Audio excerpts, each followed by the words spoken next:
Dito sa Papa Dudut Stories, ikaw ay hindi nag-iisa.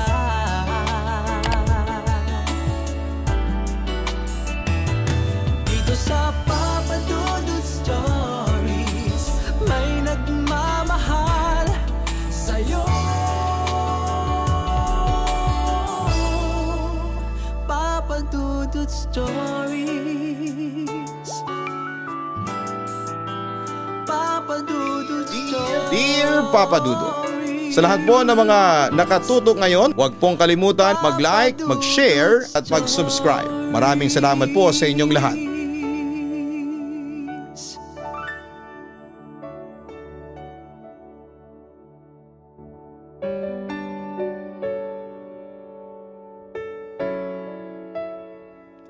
Dear Papa Dudut, itago mo na lamang ako sa pangalang Lester.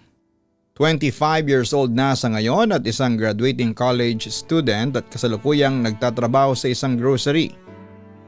Lester ang madalas nilang itawag sa akin dahil masyado daw maamo at napaka-inosente raw ang mukha ko. Mukhang santo ika nga.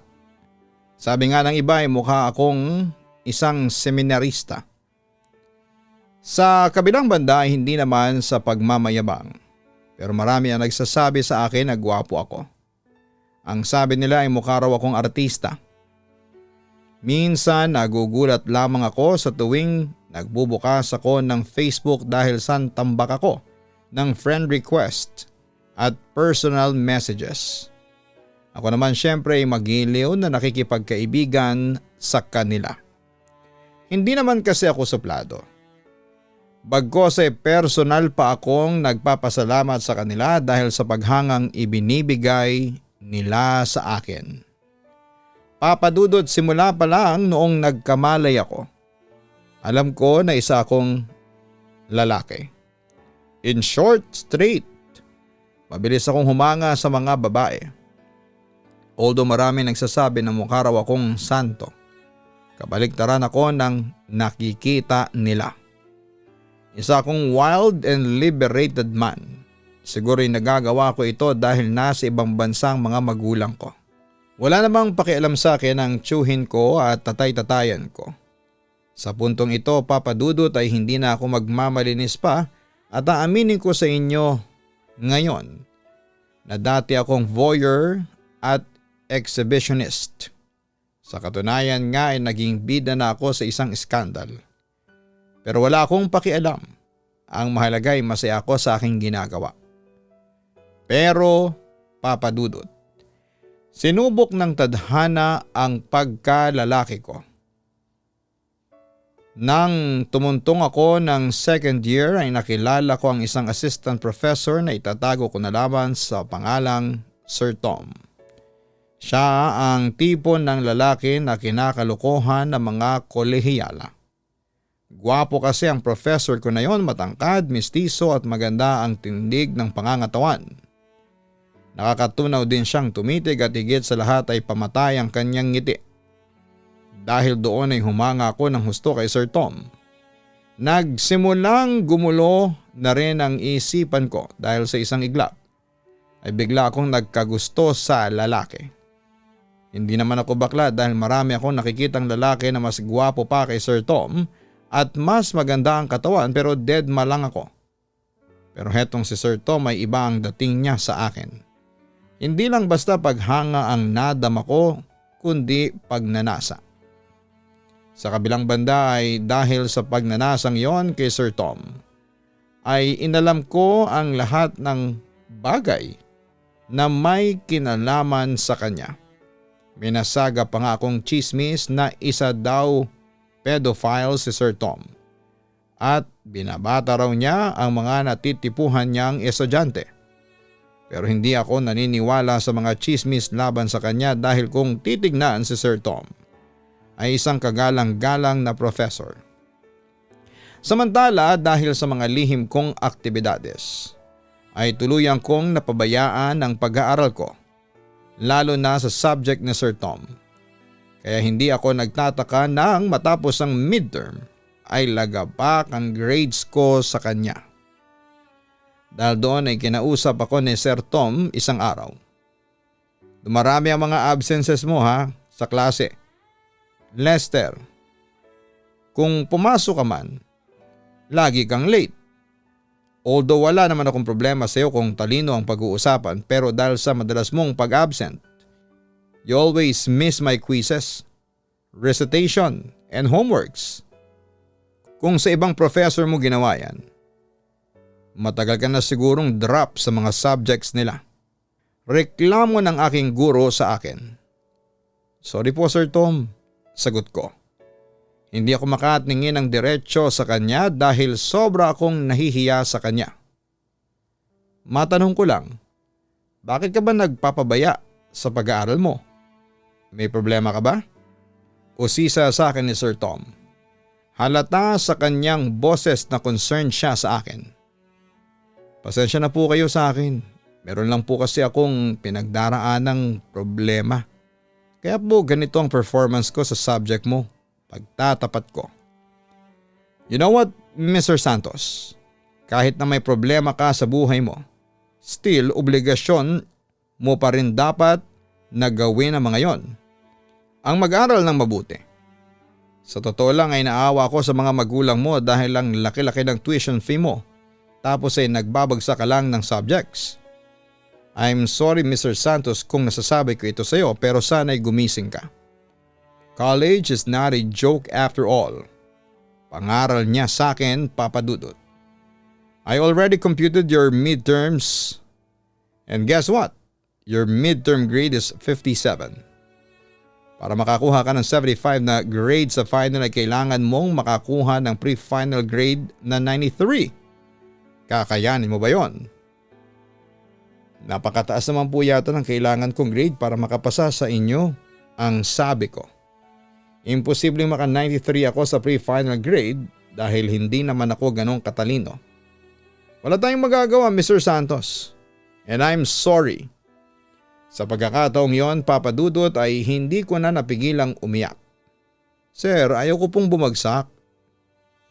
Ayaw mo palang bumagsak? Bakit ka nagpapabaya sa pag-aaral mo? Sabi sa akin ni Sir Tom. Pagkatapos ay napahinga siya ng malalim. Sir, kahit po magpa-special project na lang po kayo sa akin, ipasa nyo lang po ako. Sir Tom, nakikiusap po ako. Mananagot po ako sa tatay ko kapag nalaman niyang bumagsak ako. Pagmamakaawa ko sa kanya. Sir, nagkakamali po kayo. Wala po akong bisyo. Nagkataon lang po na sunod-sunod ang problemang dumating sa akin. Kamamatay lang po kasi ng nanay ko sa sakit tapos ang tatay ko ay naloko sa pyramiding exam. Namumroblema na po ako sa pambayad ng tuition fee. Bukod pa po doon ay may problema pa ako sa trabaho ko sa grocery. At saka kakabreak ko lang po sa girlfriend ko. Pagtatapat ko, kasakaling maawa si Sir Tom sa mga dramang ginawa ko. But the bottom line here is, kung may problema ka sa buhay mo, huwag mong dalhin dito sa eskwelahan. I'm sorry pero ngayon pa lang ay sinasabi ko na sa iyo na babagsak ka. Mukhang desidido na ang guro ko na ibagsak ako. Ngunit Papa Dudut ay hindi pa rin ako nawala ng pag-asa. Sir, pakiusap, nagmamakaawa na ako sa inyo. Pangako ko, hindi na po ako magpapabaya sa pag-aaral. Ayaw ko nang dumagdag pa sa problema ng father ko. Sir, gagawin ko po ang lahat. Ipasa niyo lamang po ako. Sa pagkakataong yon ay napasulyap ako sa aking guro na noon ay parang nakangisi sa akin. Talaga ba? Gagawin mo ang lahat para lang pumasa sa subject ko? Tanong niya sa akin, Papa Dudut. Opo sir, gagawin ko ang lahat ng sasabihin ninyo. Pumasa lamang po ako sa subject ninyo. Tugon ko. Balak ko sanang bigyan ka ng special project. Anyway, ganito ang gagawin mo. Pumunta ka bukas sa condo unit ko at doon ko sasabihin sa iyo ang special project mo. Ibibigay ko sa iyo ang address. Ang sabi ni Sir Tom sa akin. Ano, pupunta ka ba? Opo, pupunta ako. Sagot ko. Papadudod, sineryoso ko ang babala sa akin ni Sir Tom kaya kinabukasan ay agad akong napalusob sa address na ibinigay niya sa akin. Pero hindi ko akalain na ang pagpunta ko doon ang siyang magpapabago ng aking pananaw tungkol sa aking hilig. Pagpindot ko sa doorbell ay naghintay pa ako ng halos 1 minuto. Ngunit nang buksan na ni Sir Tom ang pinto ay napalunok na lamang ako.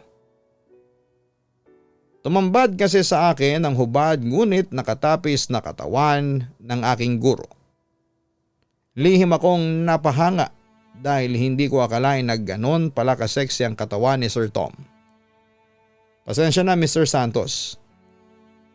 Magsha-shower sana ako kaya ako nakatuwalya. Halika at pasok ka, sabi niya sa akin. Okay lang po sir, sagot ko habang palihim na namamangha sa aking nasasaksihan. Pagkatapos noon ay inalok niya ako ng alak na maiinom. Nagkwentuhan at yun nga nakalimutan na niyang mag-shower. Straight ka ba? Gay or bisexual? Diretsahang tanong niya sa akin. That time ay kinabahan ako. Oo, alam kong straight ako pero pagdating kay Sir Tom ay parang naguguluhan ako. Straight ako, sagot ko. Bakit parang hindi ka sigurado? Usisa sa akin ni Sir Tom. Sa ekspresyon ng mukha niya na pangisi-ngisi mukhang hindi siya naniniwalang straight ako. Kung straight ka, bakit napapalunok ka? Habang nakatingin sa katawan ko. He teases me. I'll tell you Lester, mas masarap pa rin ang feeling kung magpapakatotoo ka sa sarili mo. Anyway, I'm bisexual. Proud na wika ni Sir Tom. Nagulat ako sa kanyang revelasyon. At hindi ko rin ine-expect sa kanya na ganon din siya kadiretsahan. Wala siyang pag-aalinlangan na aminin sa akin na isa siyang bisexual. And I'm proud of that. Yun nga lang kapag nasa school ako, tinatago ko.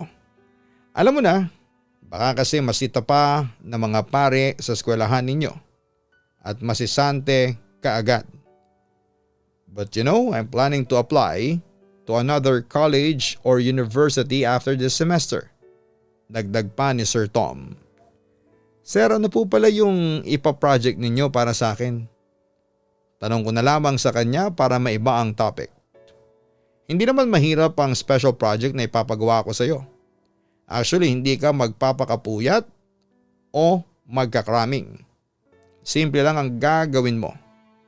Susundin mo lang kung ano ang gusto ko. Sabi niya pagkatapos ay hinawakan niya ang aking hita.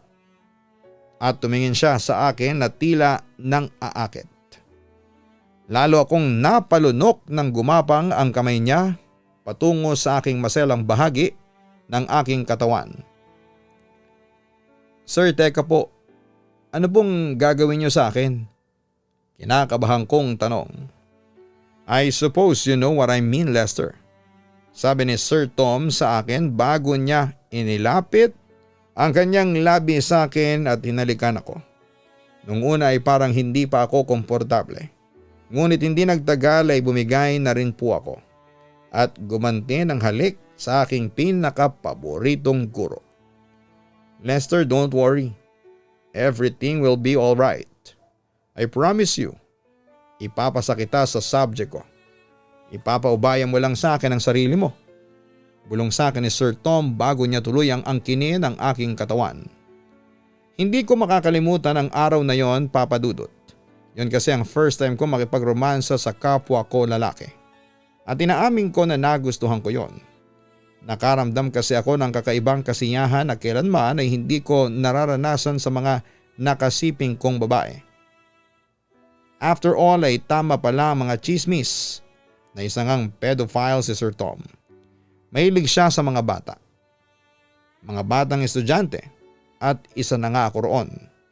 Sa murang edad ko ay naranasan kong gaano pala kasarap mabuhay sa mundo. Thanks to my instructor dahil siya ang nagpaunawa sa akin noon.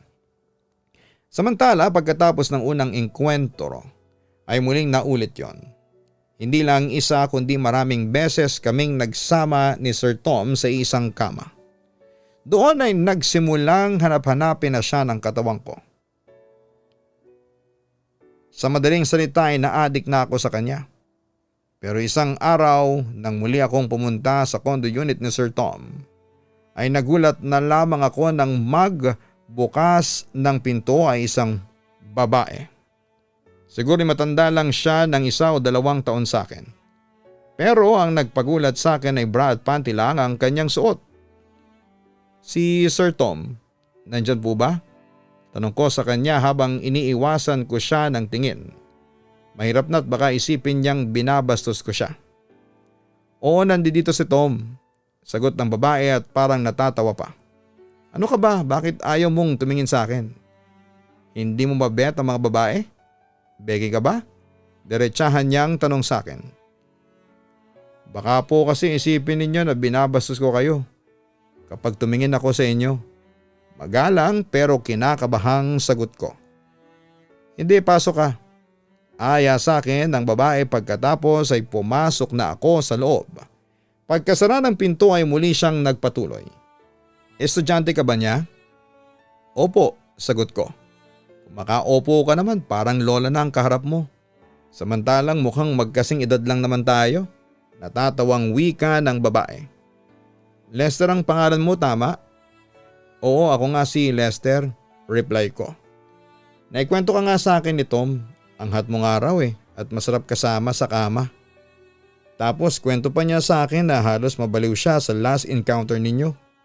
Diretsang kwento ng babae. Ha? Kinikwento niya yun sa'yo? Wika ko. Para kung biglang nahiya sa babae. Okay lang yun, Lester, sabi ng babae. Anyway, estudyante rin niya ako. Nagpa-part-time siya sa university na pinapasukan ko. Pagkukwento pa nito. Kyra pala ang pangalan ko. Nice to meet you, Kyra. Nakangiting sabi ko. Pagkatapos ay lumapit sa amin si Sir Tom hubot-hubad. At tulad ng inaasahan ay napalunok ulit ako. Napansin niyo ni Sir Tom, napalunok ka naman dyan. Gusto mo na naman ba? Namula ang aking pisngi at sinubukang ibahin ang usapan. May dala akong pagkain para sa iyo, Sir Tom. Ang sabi ko sabay lapag sa mesa ng aking daladala. Maya-maya nagbihis na si Kyra at pagkatapos noon ay agad ding umalis dahil tinext na raw siya ng tatay niya. Siyempre kami na namang dalawa ang naiwan sa tirahan ng aking guro. Pampalipas ko lang si Kyra. Pagtatapat ni Sir Tom sa akin. But don't worry, alam niya yon.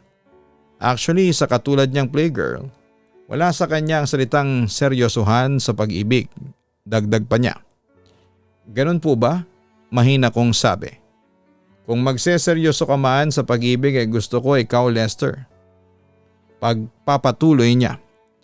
Halos mas speechless ako sa kanyang sinabi. Nakatitig lamang ako sa kanya habang siya ay mainit na hinahawakan ng aking mga kamay. I love you, Lester. Bulong niya sa akin bago siya nagpakawala ng mga nagbabagang halik sa akin. Simula noon, Papa Dudut, ay officially naging magkarelasyon na kami ni Sir Tom. That point, I realized na mahal ko na siya kaya upang patunayan ang pagmamahal ko sa kanya ay ibinigay ko sa kanya ang buo kong katawan. Sinigurado kong hindi ako magkukulang sa kanya. Kaya lahat ng klaseng pagmamahal ay ibinigay ko sa kanya at ganon din siya sa akin. Pero ang hindi ko namamalayan ay masyado kong sineseryoso ang pag-ibig ko kay Sir Tom. Simula nang maging kami ay naging possessive ako sa kanya at madalas akong magselos sa tuwing may inaakit siyang babae o lalaki na mas bata o mas matanda sa akin. Maski nga si Kyra ay hindi ko na pinapupunta sa condo unit niya. On the other hand ay inunawa na lamang ako ni Sir Tom at madalas niyang iparamdam sa akin kung gaano niya ako kamahal. Pero sa isang relasyon, hindi talaga maiiwasan ang pagdating ng mga pagsubok. Tulad na lamang isang araw habang duty ako ay natanaw ko si Sir Tom na may kasamang lalaki. Magka-holding hands silang dalawa. Nakaramdam ako ng insecurities dahil gwapo, matangkad at mas maganda ang katawan ng lalaking kasama ni Tom. Papadudot aaminin kong nakaramdam ako ng matinding selos at gusto kong sugurin at pagsusuntukin ang lalaki. Samantala tila natanaw ako ni Tom, kaya lumapit ito sa akin kasama ang lalaking kasama niya.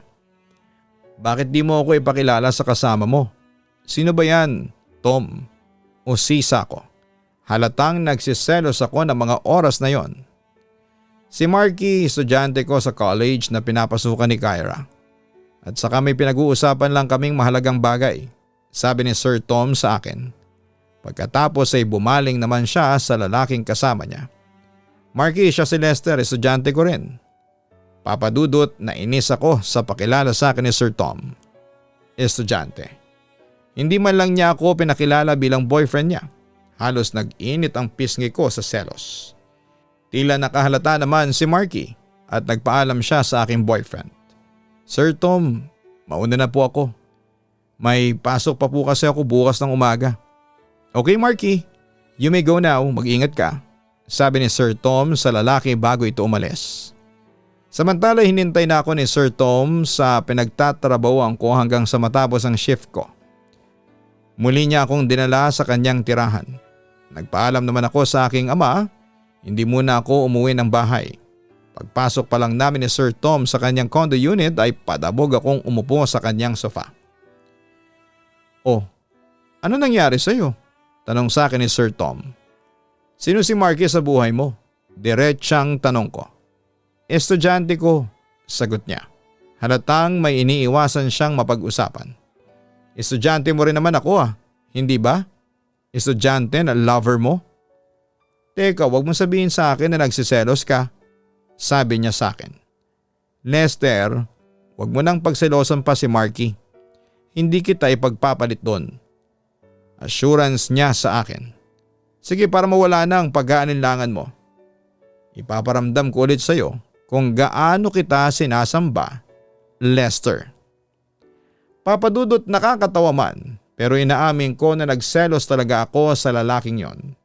Although ng mga panahong yon ay tiwala ako na hindi mangangaliwa si Sir Tom, ay nakaramdam pa rin ako ng pag-aalinlangan, lalo na't alam ko sa aking sarili na mas lamang si Marky kesa sa akin.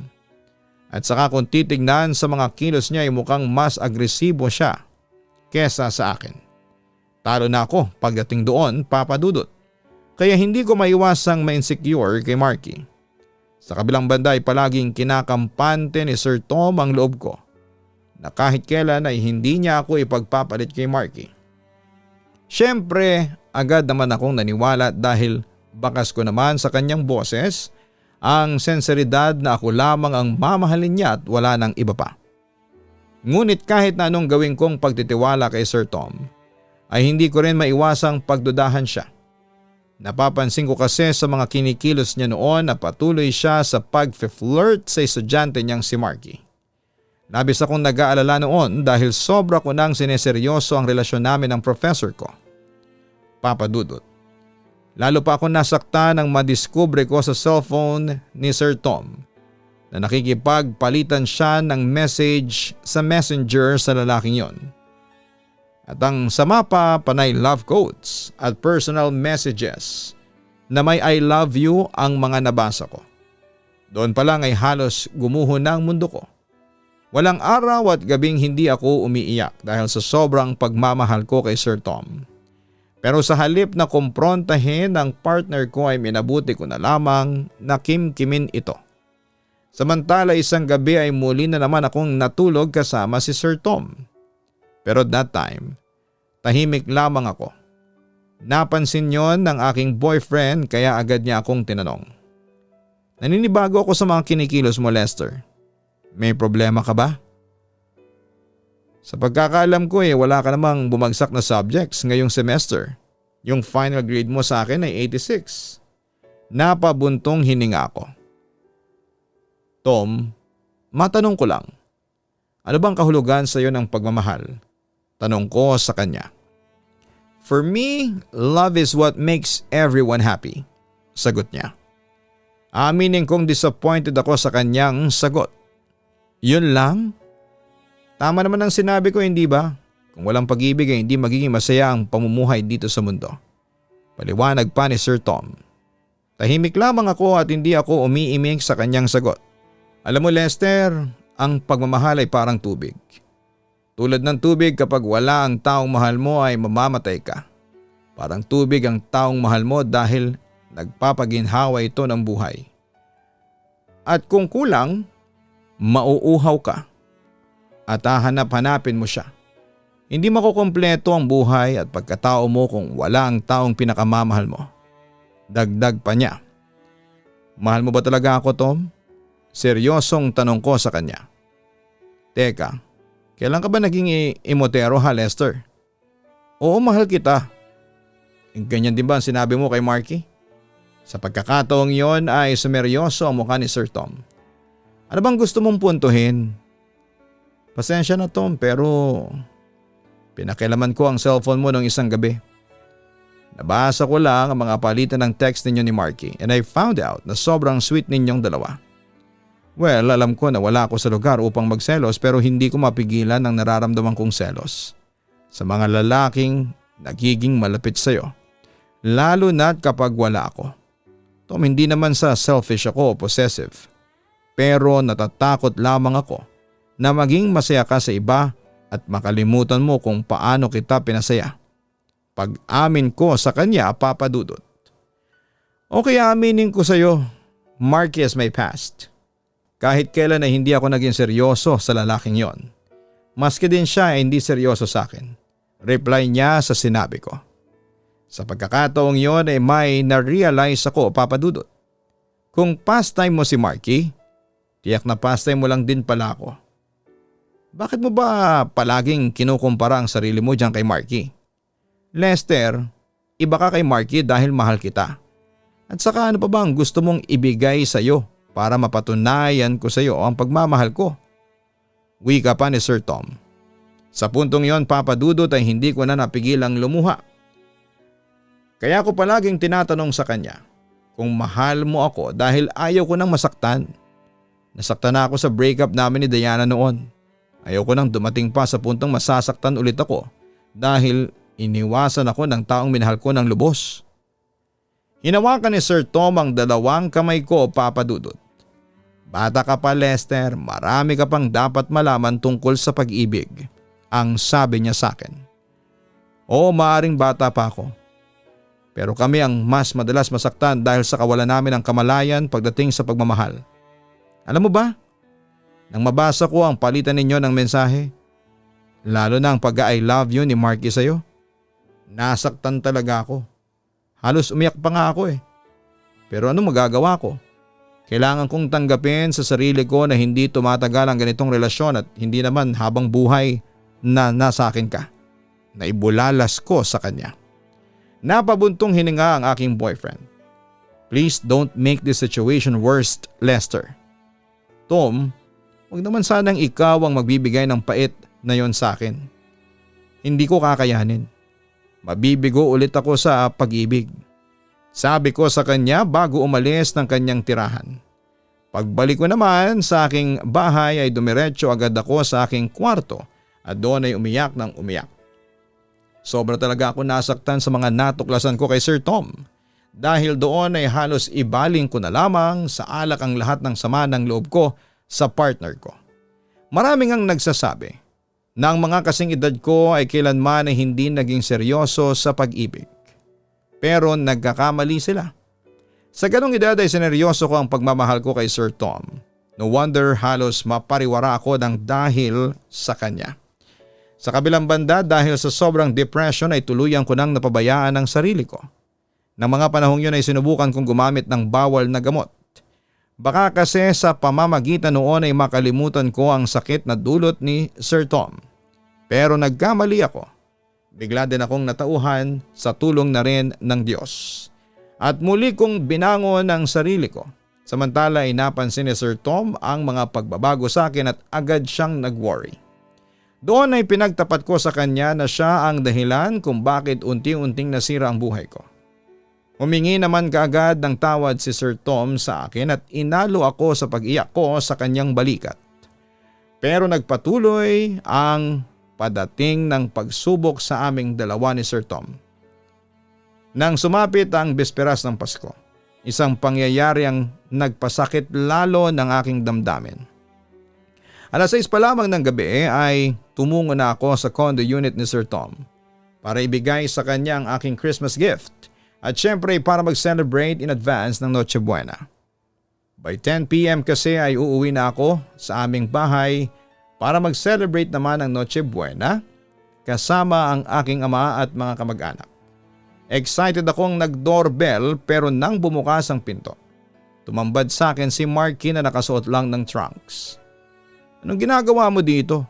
Una kong tanong sa kanya. Nagpa-party lang kami ni Sir Tom. Lester, halika, pumasok ka. Sagot ni Marky sa akin. Nang isarado ni Marky ang pintuan ay lumapit naman si Sir Tom na hubot-hubad. Tom, bakit nandito si Marky? Usig ko sa aking boyfriend. Pero sa halip na si Sir Tom ay si Marky ang sumagot.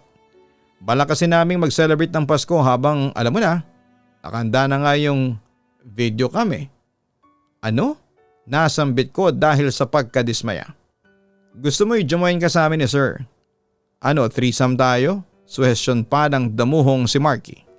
Sa puntong iyon ay nagsalita na rin si Sir Tom. Total Pasko naman Lester. Halika, samahan mo kaming magsaya ni Marky.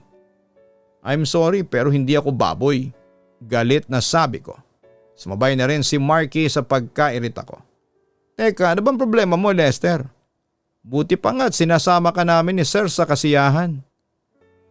So gusto ninyong palabasin na utang na loob ko pa na sinasali ninyo ako sa kababuyang ito? Kung ayaw mo diwag, sigaw ni Marky sa akin. At dahil sa napikon ako ay may dalawang suntok sa mukha ang inabot niya sa akin. Gumanti rin si Marky ng suntok sa akin. Si Sir Tom naman ay umawat sa aming dalawa. Tama na yan. Huwag na kayong mag-away ng ganyan sa harapan ko. Galit na rin si Sir Tom sa nangyari. Napansin ko namang tumulo ang dugo sa aking ilong. Nadali pala ito ng suntok ni Marky. Sa pagkakataong yon ay hindi ko na napigilang umiyak. Akala ko ba Tom tayong dalawa? Akala ko ba mahal mo ko? Kung mahal mo talaga ako bakit mo ako ginaganito? Lester, we're just having fun, sabi naman ni Sir Tom. Ganon? Fun lang ba sa'yo ang pag-ibig? Fun lang ba sa'yo ang sex? Pues ako hindi, sigaw ko. Alam mo Sir Tom, malaki ang paggalang ko sa'yo. Dati. Pero dahil sa eksenang ito ay na-realize ko na hindi ka pala kagalang-galang. Wala kang karapatang husgahan ako Lester. Galit na wika ni Sir Tom. Papadudot halos sumagulhol ako ng mga oras na yon dahil sa sobrang sakit. I'm sorry Sir Tom, pero na-realize ko na hindi tayo para sa isa't isa. Ibang pananaw natin sa pag-ibig. Alam kong hindi mo kaya na ako lang ang mamahalin mo. Kahit masakit sa akin, sige tatanggapin ko ang katotohanan yon. Sige Sir Tom, aalis na ako. Pasensya na kayo at inestorbo ko pa ang paglalampungan ninyo ni Marky. Siya nga pala, heto palang regalo ko sa iyo. Merry Christmas sir and goodbye. Yun ang huli kong sinabi sa kanya bago ko umalis ng condo unit. Papadudot, yun na siguro ang pinakamalungkot na Pasko sa buong buhay ko. Doon kasi tuluyang gumuho ang mundo ko. Paskong Pasko noon pero wala akong ginawa sa bahay namin kundi ang magkulong sa kwarto ko habang umiiyak na magdamag. From there I realized na baka karma lang ang nangyari sa akin dahil naging mapaglaro ako sa pag-ibig noon. Simula ng eksenang yon ay tuluyan nang nasira ang buhay ko. Napabayaan ko na ang pag-aaral ko at tuluyang bumagsak ang mga grades ko na naging dahilan upang tumigil ako sa pag-aaral. Nalango din ako sa bisyo tulad ng alak at bawal na gamot. Ginawa ko lang yon dahil masyado akong nasaktan sa mga ginawa sa akin ni Sir Tom at gusto kong makalimot. Dumating din ang puntong nagtangka akong magpakamatay sa pamamagitan ng pagbigti pero nailigtas ako ng tatay-tatayan ko sa mga problema ko. Naging sandigan ko sa lahat ng problema ko ang tatay-tatayan ko. Ipinagtapat ko sa kanya ang tungkol sa kasarian ko at relasyon namin ni Sir Tom. Buti naman at naunawaan ako ng tatay-tatayan ko at sa halip ay binigyan niya ako ng payo. Tinulungan niya ako na muling makabangon sa pagkakadapa sa putikan. Noong una ay nahirapan akong mabura sa isipan ko si Sir Tom kahit anong gawin kong pagkalimot. Ay aminado akong mahal ko pa rin ang lalaking yon. Hanggang sa muli ay nag-cruise ang landas namin ang one of those ni Sir Tom na si Kyra. At dahil ako ang may trabaho sa amin ay ako ang lalaki ay nilibre ko si Kyra sa isang sikat na coffee shop. Doon ay nagkwentuhan kami at ipinagtapat sa akin ni Kyra na huminto siya sa pag-aaral kasi buntis siya. At ang ama ng kanyang dinadala ay walang iba kundi si Sir Tom. Tinanggihan ni Sir Tom ang anak namin at hindi raw niya kami pananagutan. Kwento sa akin ni Kyra na halos maiyak din dahil sa mga nangyari sa kanya. Inamin din niyang minahal din niya si Sir Tom, pero nang magsawa ito sa kanya ay para siyang basahan na itinapon ito. Sa sobrang awa at konsensya ay humingi ako ng tawad kay Kyra. Dahil alam kong ako ang dahilan, kaya tinalikuran siya ni Sir Tom. Hiwalay na kami ni Sir Tom. Sabi ko sa kanya at ikinuwento ko nga sa kanya ang naging pangyayari sa amin noong Pasko. Hindi ka na makikipagbalikan sa kanya? Usisa sa akin ang babae. Tumango lamang ako bilang tugon. Papadudod sa pamamagitan ni Kyra ay na-realize ko na hindi ko na dapat mahalin si Sir Tom. Mas nararapat si Kyra dahil si Sir Tom ang ama ng kanyang dinadala. Bukod sa mahal na mahal pala ni Kyra ang partner ko, on the other hand ay minabuti ko na lamang na lumayo kay Sir Tom bilang bahagi ng pag-move on ko. Tinanggal ko ang anumang uri ng komunikasyon sa kanya tulad ng cellphone, email at Facebook. Nag-decide din po akong manirahan na lamang sa probinsya namin sa Cavite dahil madalas akong guluhin ni Sir Tom sa bahay namin. Lumipas ang ilang buwan ay unti-unti na ako nakamove on sa mga problema ko. Doon na rin ako sa Cavite nagpatuloy ng pag-aaral. Nagbago na rin ako ng lifestyle. Pinanindigan ko na ang pagiging mukhang santo ko. Tinalikuran ko ang anumang makamundong pagnanasa at sa halip ay nanumbalik ako sa Diyos. Naging volunteer din po ako ng isang organisasyon ng mga kabataang naglilingkod sa simbahan at sa komunidad. Sineryoso ko na ulit ang pag-aaral ko at nang matapos ang first semester ay laking gulat ko nang maging Dean's Lister pa ako. Pero syempre hindi maiwasang dumating ang mga pagsubok sa buhay. Isang araw ay hindi ko akalain na magkukrus ulit ang landas namin ni Sir Tom sa isang lugar sa Cavite. Pinilit niya akong makipagbalikan sa kanya. Pero humindi ako.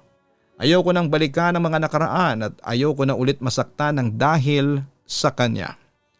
Oo, Papa Dudut, sinasara ko na ang aklat ng pag-iibigan namin ni Sir Tom. Although nasasaktan pa rin ako ay tiniis ko yon. Kailangan ko kasing tanggapin na mali ang relasyon namin. At kailanman ay hindi tatagal ang ganong klase ng relasyon. Noong una ay hindi matanggap ni Sir Tom na hanggang doon na lamang ang relasyon namin. Pero dahil sa pakiusap ko ay natanggap din niya ito kinalaunan. Nagpakalayo na rin siya at kailanman ay hindi na kami nagkita pa. Sa ngayon Papa Dudut ay totally naka-move on na ako. Simula nang nagbalik loob ako sa Diyos ay naging tahimik na ang buhay ko. Sunod-sunod na rin po ang swerteng dumarating sa akin. Sa ngayon ay working student ako sa isang grocery sa loob ng mall dito sa Cavite. Meron na rin po akong girlfriend at ang pangalan niya ay Joanna Marie. Masaya ako sa piling niya kasi napakabuti niyang tao. Sa totoo lang ay siya na ang gusto kong mapangasawa after graduate sa college. Papa Dudut, hanggang dito na lamang po ang kwentuhan natin. Muli ay nagpapasalamat na rin po ako sa pagkakataong ibinigay ninyo. Sana kung papala rin ay gusto ko sanang mamit ka ng personal. Idol na idol kasi kita. Sa mga listeners mo naman dyan ay tandaan na ang pag-ibig ay hindi isang laro kundi isang responsibilidad. At sa mga tao na gustong magbagong buhay, sinasabi ko sa inyo ngayon, hindi pa huli ang lahat. Tandaan na ang pagbabalik loob sa Diyos ang tanging makapagbibigay sa inyo ng tunay na katahimikan at kasaganahan. More power, Papa Dudut, sa mga masisipag na tao sa likod ng iyong successful na programa. Lubos na gumagalang, Lester. Maraming salamat Lester sa pagbabahagi mo ng iyong kwento ng buhay at pag-ibig.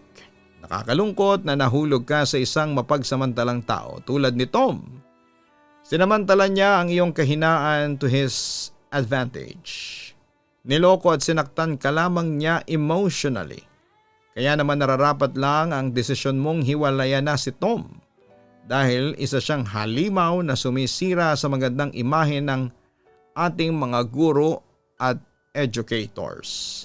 Sa mga listeners natin na may katulad na karanasan na si Lester, ay huwag kayong magsettle sa isang relasyong puro lamang pagtataksil at pananakit. Kung sa tingin mong emotionally at physically abused ka na ay stop ka na. Dahil patunay lamang yan na hindi ka mahal ng taong yon o bakit mananatili ka pa sa kanya. Mga kaibigan, eto ang tatandaan po ninyo. Hindi mo mahahanap ang tamang tao kung ipipilit mo pa rin ang maling tao na maging tama para sa iyo. At hindi ninyo rin kailangan ng taong sisira ng tiwala ninyo. Ang kailangan mo ay ang taong kahit na nakatalikod ka ay pinapahalagahan ng tiwalang ibinigay mo sa kanya. Hanapin ang Kaistorya YouTube channel para sa horror stories at syempre ang Papa Dudut Family YouTube channel. Subscribe na po kayo. Maraming salamat po.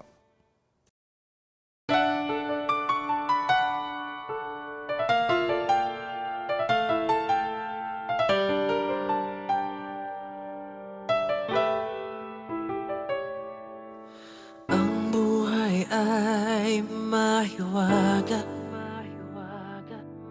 laging may lungkot at saya.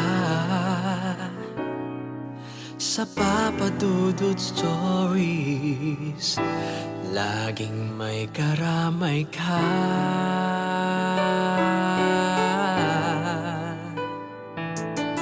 Mga problemang kay bigat, dito ay pakikinggan ka. Sa Papa Dudut Stories, kami ay iyong kasama. Dito sa Papa Dudut Stories, ikaw ay hindi nag-iisa.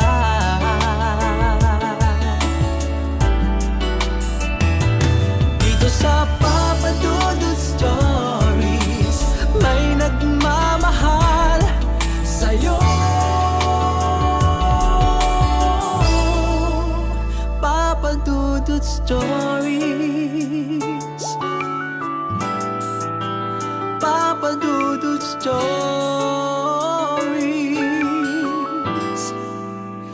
Papa Dudut Stories.